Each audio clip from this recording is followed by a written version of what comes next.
तदा बालरूपापि विघ्नाद्रिहन्त्री महादन्ति वक्त्रापि पञ्चास्य मान्या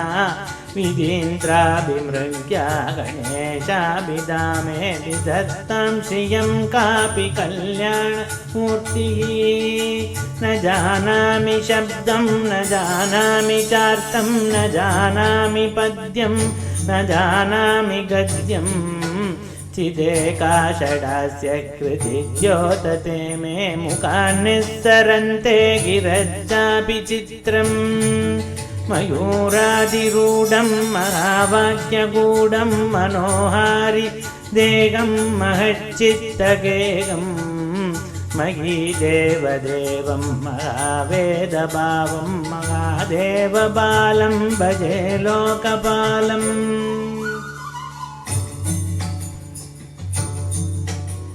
यदा सन्निधानं गता मानवा मे भवाम्बोधि पारं गतास्ते तदैव इति व्यञ्जयन्तीन्दुतीरे यास्ते तमीडे पवित्रं पराशक्तिपुत्रम्। यदाब्देस्तरङ्गालयं यन्ति तुङ्गा तदैवापद सन्निधौ सेवतां मे इति वोर्मि पङ्क्ति नृणां दर्शयन्तं सदा भावये हृत्सरोजे गुहं तम्।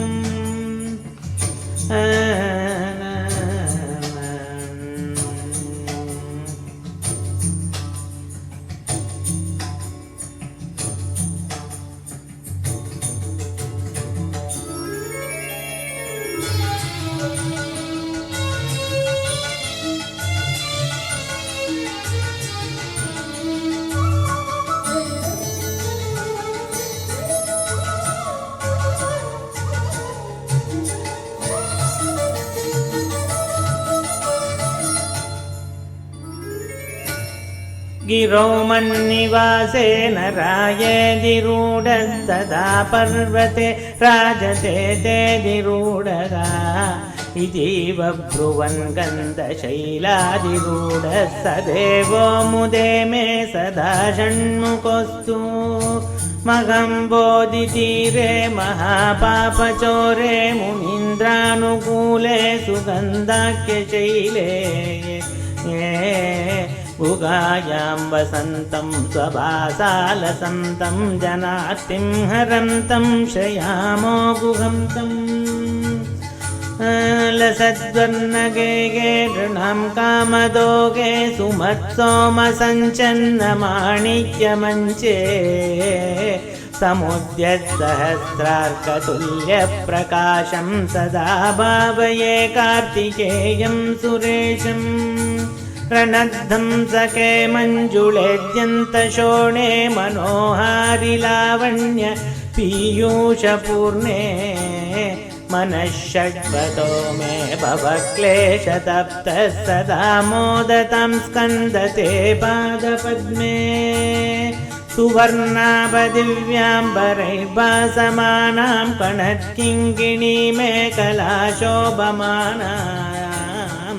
लसद्धेमपट्टेन विद्योतमानां कटिं भावये स्कन्दते दीप्यमानां। पुलिन्देशकन्यागनाभोगतुङ्गस्तनालिङ्गनासक्तकाश्मीररागम्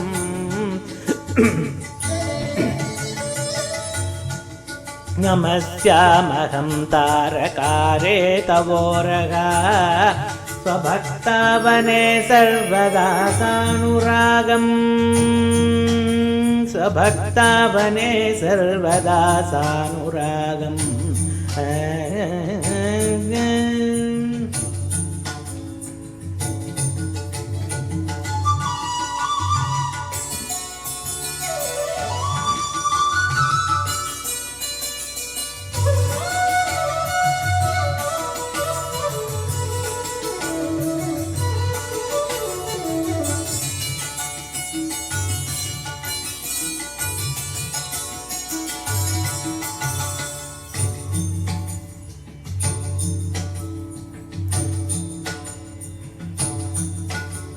विदो क्लुप्तदण्डान् स्वलीलाधृताण्डान् निरस्ते पशुण्डान् विषत्कालदण्डान्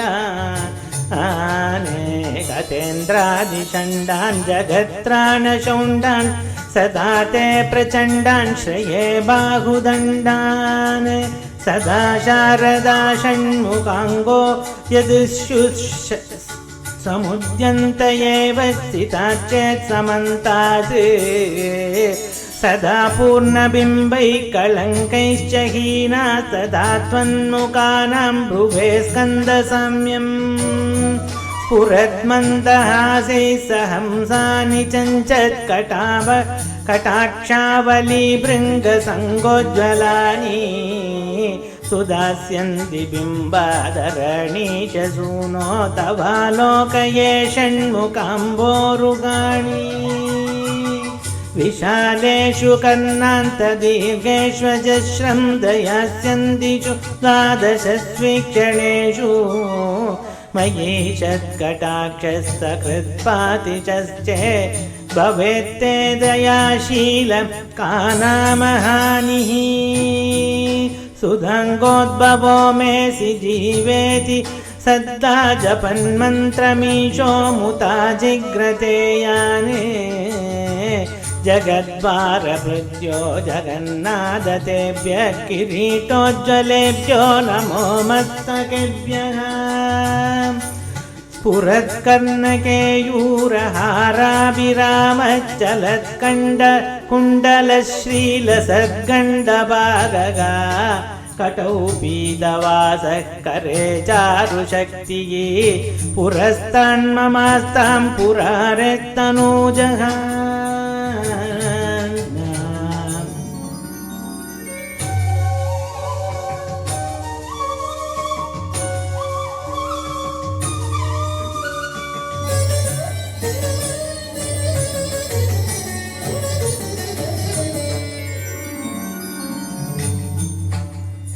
इहायाहि वत्सेति हस्तान् प्रसार्याह्वयादराच्चङ्करे माधुरङ्कात् समुत्पत्यतातं श्रयन्तं कुमारं हरश्लिष्टगात्रं भजे बालमूर्तिम् कुमारेश शूनो गुहस्कन्दसेनापते शक्तिबाणे मयूराधिरूढ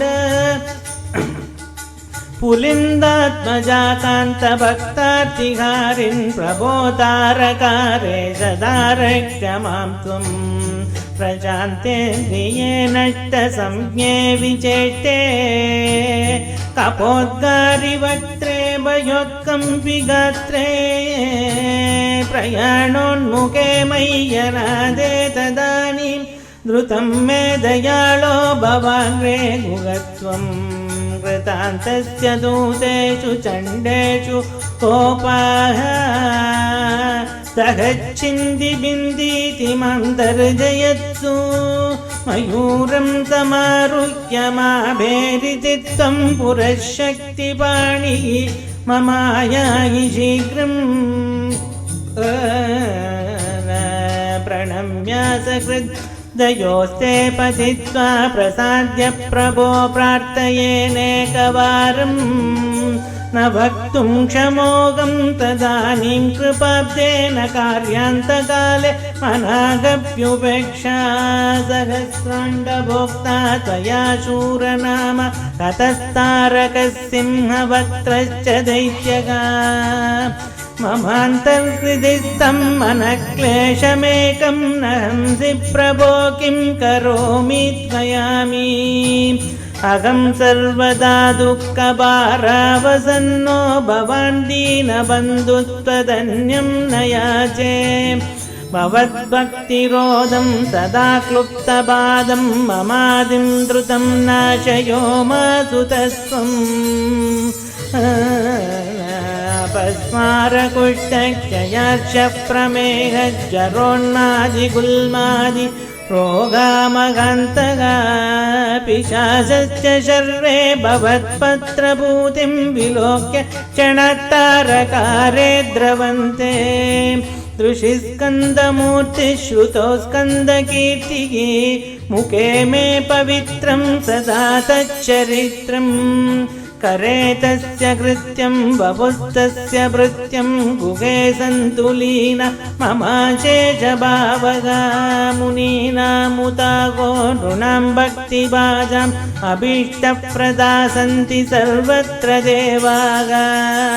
नृणामन्त्यजानामपि स्वार्थदाने गुहाद्देवमन्यं न जाने कलत्रं सुता बन्धुवर्गः पशुर्वा नरो वादनारी गृहे ये मदीया यजन्तो नमन्तस्तुवन्तो भवन्तं स्मरन्तश्च ते सन्तु सर्वे कुमारगा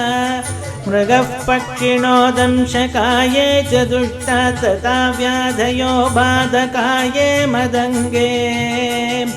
भवच्छक्तितीक्ष्णाग्रभिन्नैः सुदूरे विनश्यन्तु ते चूर्णितक्रौञ्चशैले जनित्री पिता च स्वपुत्रापराधम् सगेतेन किं देवसेनादिनाद अहं चादिबालो भवान् लोकतातक्षमस्वापराधं समस्तं महेश नमः केकिने शक्तये चापि तुभ्यं नमश्चागतुभ्यं नमः कुक्कुटाय नमः सिन्धवे सिन्धुदेशाय तुभ्यं पुनः स्कन्दमूर्ते नमस्ते नमोऽस्तु नमः केकिने शक्तये चापि तुभ्यं नमश्चागतुभ्यं नमः कुक्कुटाय नमः सिन्धवे सिन्धुदेशाय तुभ्यं पुनः स्कन्दमूर्ते नमस्ते नमोऽस्तु जयानन्दभूमं जयापारधामं जयामोघकीर्ते जयानन्दमूर्ते जयानन्दसिन्धो जयाशेषबन्धो जयत्वं सदा मुक्तिदानेश सूनो जयानन्दभूमं जयापारधामं जयामोघकीर्ते जयानन्दमूर्ते जयानन्दसिन्धो जयाशेषबन्धो जयत्वं सदा मुक्तिदानेश सूनो भुजङ्गाख्यवृत्तेन क्लृप्तं सवम्यः पतेद्भक्तियुक्तो गुहं सम्प्रणम्य सपुत्रान् कलत्रं धनं दीर्घमायुर्लभेत् स्कन्दसायुज्यमन्ते नरेशः सपुत्रान् कलत्रं धनं दीर्घमायुः लभेत् स्कन्दसायुज्यमन्ते नरेशः